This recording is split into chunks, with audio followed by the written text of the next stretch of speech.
Ladies and gentlemen, boys and girls, people from all over the world, this is the G Money Podcast. Today I'd like to talk to you about high intensity training. Now let's be clear on something here. High intensity training is different than high intensity interval training. So a lot of the times when people ask me what type of workouts I perform, I tell them high intensity training. And their mind automatically goes to HIIT, which is a popular modern form of training. Let's be clear on the difference here. High intensity training is applied to weightlifting, and it's the principle in which you lift weights. Whereas high intensity interval training is more of a style of moving from one movement to the next movement to the next movement in intervals. That is more of an aerobic approach. High intensity training is more strength training. Okay, I didn't find high intensity training. High intensity training found me. And I just want to go through that process because I don't want people to be under the impression that this is just a fad that I found on YouTube and I started to implement myself. This was created over time. And the stars aligned for me. So let's go way back to when I was a football player. I was always under the impression that more is better in terms of training. You know, I looked up to the people that were able to do 5 days a week, 6 days a week, 7 days a week training. I always thought that I wasn't doing enough. And the industry in general, that's kind of the picture they portray, is more is better in terms of strength training, especially when it comes to high school and college football. So once I finished playing football, I then became a coach. So I was able to see everything from a different perspective. And my approach as a coach was always to make the player as best as they can be. So I started to observe, and I've always been an observant person, and I started to observe workouts that we would put athletes through, that the entire college football world would put athletes through. And my biggest concern was hurting the athletes. And over time, what I started to see as a signal of overtraining was the hand on the back, the hand on the low back. And as we're executing the workout of the day, I would see kids step out from the squat rack or the deadlift platform and put their hand on their lower back. And it would concern me. And I would say, we're in here to get better. But if we're hurting or straining the low back of these athletes, then are we actually getting better? And that started this journey for me. I wasn't quite yet ready to accept anything other than we may potentially, as athletics as a whole, we may be potentially negatively impacting these athletes. But I didn't change anything. You know, I was very disciplined in the way that I would coach technique to avoid the low back pain. I would go as far as recording athletes' workouts and then show them the workout in a meeting after, like watching film from a practice or from a game. I thought, well, if we're going to watch film from practice or games, why not have that same approach with weightlifting? Some might say weightlifting is even more technical than actually playing football. So I found that to be helpful. And I was getting very critical on the technique to try and avoid hurting athletes. We were, and when I say we, I'm not singling out anybody. I'm not specifically speaking about anybody. I'm talking about the entire approach from all college programs, all levels. We were putting so much stress on the bodies of these athletes, and it wasn't even in season. And I'd look at the calendar and I'd say, Ming, we got 4 months before the season even starts. We got 4 months of breaking their bodies down. And then the season starts. And it's a very long season, college football. So I was trying to figure out where the recovery process was. And what was the point of breaking down the body when competition wasn't another 4 months. Okay, fast forward now. I become a head coach and I start running my own program. I was very much looking forward to implementing my own strength program because I've always been interested in it. And I've always wanted to try it. I've always wanted to, put together a 6 month strength training program for young athletes. And this was my opportunity to do so. So I started with 3 days a week workouts. And on the third workout, I was struggling to put exercises into the program. Because I was like, well, we already did this. This is all overkill. The kids are already gassed from the last 2 workouts. They got 75 different things going on in their everyday life. So then I moved it down to 2 days a week workouts. And I found that the kids were still getting stronger. And there's a mental side of that too, where it doesn't get dull. If it's 2 days a week, by the time you're done with your second workout, it's the weekend and you're fresh. Your mind is still fresh. So there was a physical aspect of it that we were still getting results from 2 days a week. And there was a mental side of it that the kids weren't mentally getting worn down, or they weren't getting bored with it. Let's face it, nobody wants to be bored, and boredom is not talked about enough when it comes to training. Okay, so the 2 days a week were starting to grow some legs for me. And then there was another phenomenon that happened. If anybody got into high school coaching, you know that some kids tend to be a little bit flaky. And what I was finding is that when kids would miss workouts, and even sometimes a week at a time or 2 weeks at a time, they would come back to a workout session and have major progress from the previous workout, even though they missed a full week of lifting. And they would have more progress than their peers who didn't miss any workouts. And this continued to happen over and over again. I would have an athlete come up to me and say, I'm going on vacation. Should I be doing something with my family? And I'd say, no, go on vacation and enjoy. Because I knew when they would come back, they would make a major jump. And it happened every time. So then, I started to witness this. This started to become a reality. And that's, again, another step that led me to high intensity training. Sometimes I was thinking, man, is 2 days a week even too much? If these kids are coming 1 day a week and then skipping the second day, but still making major gains, then maybe I should just put this down to 1 day a week. But I was still concerned with that because that wasn't the norm. And I wasn't really ready to go against the grain that aggressively, especially as a young new coach. So I kept it to do 2 days a week.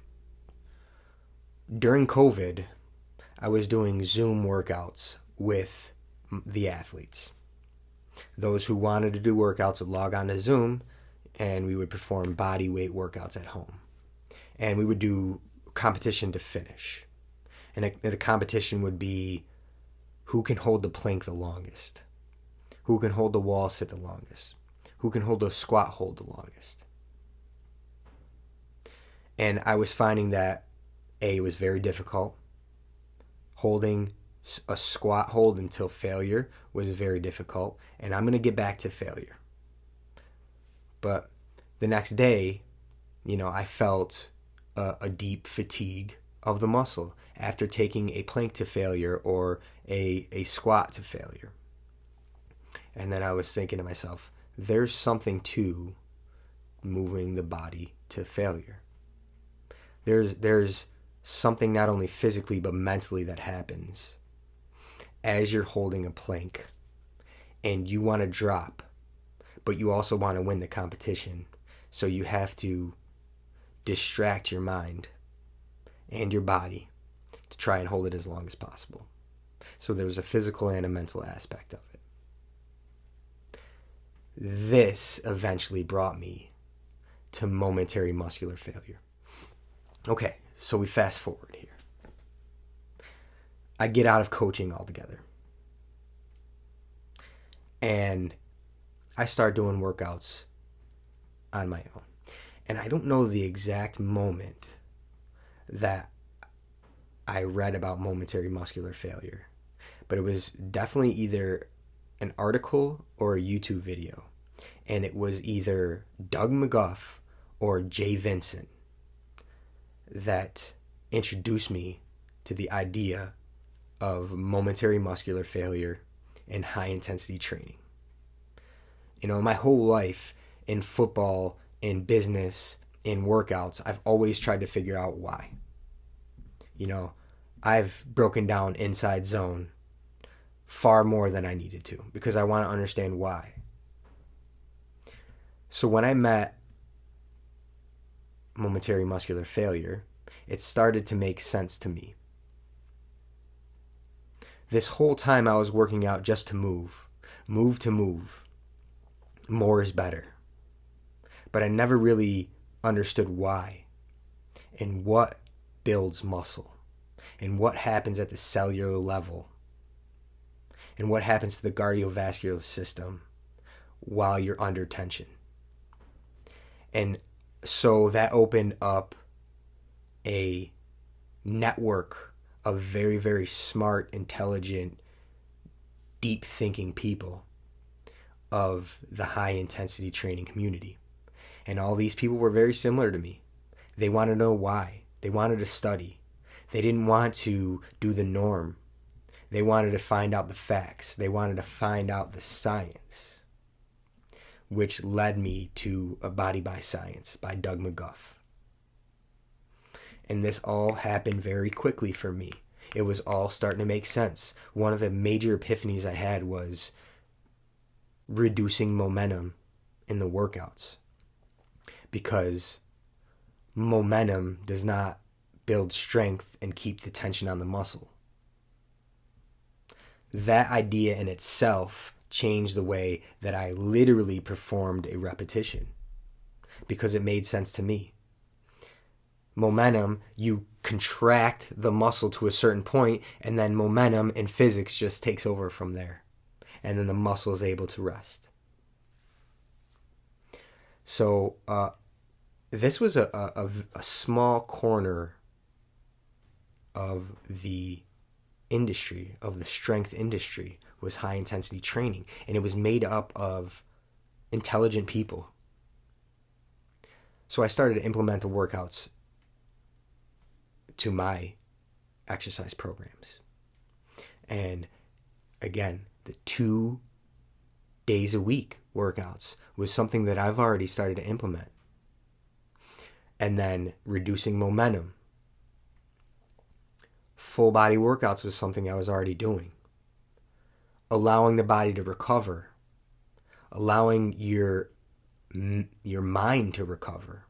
These were things that were already set in motion for me since I was coaching college and high school football. And it was just a perfect connection of something that I was observing and interested in, and something people have already done studies on. So I didn't need to make this up. It was already made up by people smarter than me. All I did was apply it to my own workouts and start to spread the word. And I've been doing it ever since, and the results that I've had myself have been better than anything I've ever done in the past. And I've been able to be more efficient with my workouts. I'm to the point now where I do 1 workout a week, and I have more muscle growth and muscle definition than I've ever had in my life. So, high intensity training found me. And, Maybe you're not ready for it, maybe you are, but you cannot deny the philosophy behind it.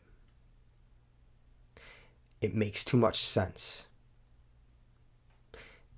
It's very uncomfortable and difficult to perform these workouts, but you only have to do it once or twice a week. One more final observation is just human nature in general. So people always say to me, nah, 2 days a week isn't enough. You need 4 days a week, 5 days a week. They're still under the impression that more is more. More is better.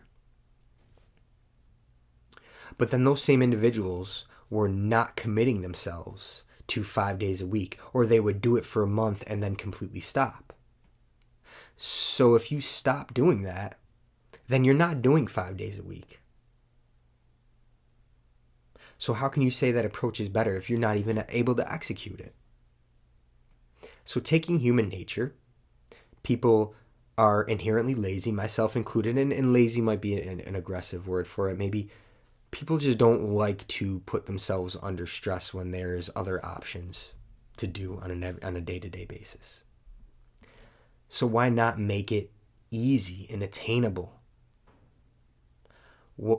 You can commit yourself to something once a week or twice a week. That is far easier than doing something 4 days a week or 5 days a week. And that's probably anything. I would go as far as saying that people would struggle doing something enjoyable 5 days a week. Just because it's difficult to commit yourself to something like that. And now we're trying to do something non-enjoyable, like working out. You know, some people find joy in it, but while you're under the tension of the load, it's not enjoyable, it's uncomfortable, it's hard, it's demanding. How can we get people to do something demanding 5 days a week? I just don't think it's possible. Maybe to 5% or 1% of the population, they can withstand that amount of stress on their body and still do it 5 days a week. Maybe some can do it, but I would say 90%, 95% of the population cannot. Another epiphany I had was that muscle isn't built in the gym. It's built during recovery. Muscle is broken down in the gym. As you put tension on the muscle, it makes micro tears in the muscle fibers. So it's literally tearing your muscle. And then when you start to recover, that's when those micro tears are filled with protein and other nutrients to build the muscle bigger and stronger. So if muscle is built during recovery, then why is there not a deeper focus on recovery? To me, recovery sounds more important when you look at it from a science perspective. So then the high-intensity training community used a word. That word is stimulus. The workout is just the stimulus for the growth. The growth happens after the fact. And this whole time, I thought I was building muscle as I was contracting my muscles in the gym.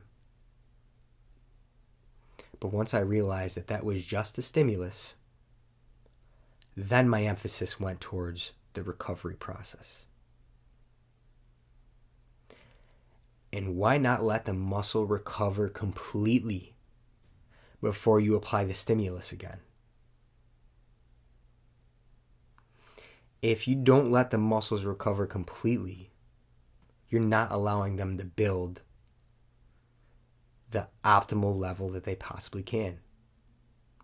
So you're breaking down the muscle, you're letting it recover 50%, and then you're breaking it down again, and you're letting it cover 25%, and you're breaking it down again.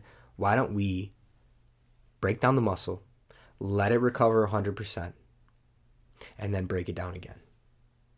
Which is also the science behind why you should only do it once to twice a week. because of the emphasis on the recovery phase where the magic happens. And I can go on and on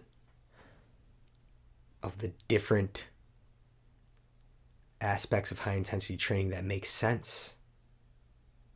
Common sense. But I think that's all for now. If you have any more questions about this, reach out to me. You know, you might be in denial of it because it goes away from the norm, and that's fine. But don't be afraid to try it out. Prove me wrong. I'd rather you try it and try to prove me wrong than completely disagree with it and never try it again, or try it at all. Okay, so that's high intensity training and how I was introduced to it and am currently executing those principles. There's much more to this, but I think that's all for now. Ladies and gentlemen, boys and girls, people from all over the world, this is the G Money Podcast at Studio Athletics in downtown Utica. Over and out until next time. Thank you very much.